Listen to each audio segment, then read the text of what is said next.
Chris Long here on the Rich Eisen Show. You know Nick Foles very well. You know, obviously, Chicago through your bro. And so what's Foles going to bring to that quarterback room? We keep hearing pushing Mitchell Trubisky. We keep hearing that phrase. Translate what that all means and how you think. Pushing is such a funny word in the NFL, isn't it? Like, you push out the door We're bringing or whatever? a young guy to push you. You know, it's just competition. It's good competition. Coaches have their minds made up usually when they say that.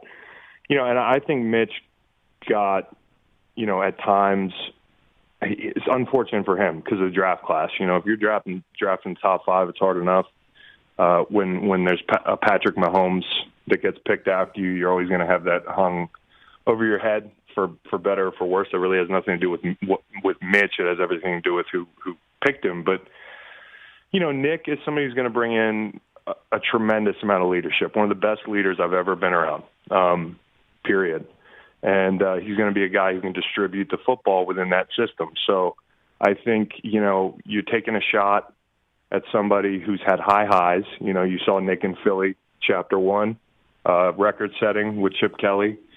Chapter 2, you saw him as the Super Bowl MVP, obviously. And then you saw the lows, which were Jacksonville and Earth City, St. Louis Rams in the Fisher years where quarterbacks were not succeeding. And so quarterbacks need context. They need things around them. And I think Nick's one of those guys. He can't succeed just anywhere. There's only a few guys who can do that.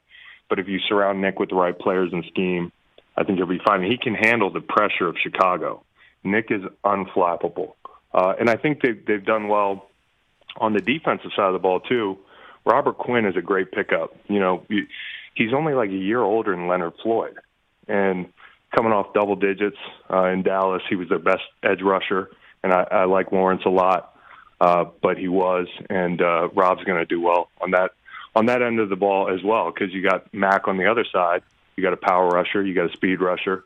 I think Chicago's made some nice moves. Yeah, I mean, they call it an open competition today. Both Matt Nagy and Ryan Pace, coach and general manager, say it's going to be an open, transparent competition, and that Trubisky is taking it well as a competitor. Well, Trubisky's been through everything, and I feel for the guy. So I think he's, you know, this is going to make him better one way or the other. He's seen the worst. I mean, last year was rock bottom, I feel like, in a market like Chicago. And I'm pulling for Mitch, but I think Nick eventually wins that battle because he's just ready for that, and that's the right scheme. And I hope it works out for both guys in a way. I don't know. I mean, if Nick wins the battle, that's it for Trubisky. I mean, see ya. I mean, already you got Mahomes is a Super Bowl MVP, and Deshaun Watson is an MVP candidate, and neither of those guys needed Nick Foles being brought in to push or compete. I mean, no, but right? There's a scheme aspect. I don't think they ever did right by Mitch. I don't think that they catered the scheme to Mitch's strengths. And I know that, like, hey, listen, he's a top 5 pick. Why are we catering to his strengths? Well, I mean, that's a dumb question to ask because here's the guy you got. Right. I do think that, you know, if you looked at some of the things they did or didn't do the last couple of years, he could have benefited from some tweaks within that offense. I'll just say that. And, you know, I don't know if he ever gets a second chance if Nick beats him out. But if he wins this battle, he's going to be better for it. I would lean Nick, though.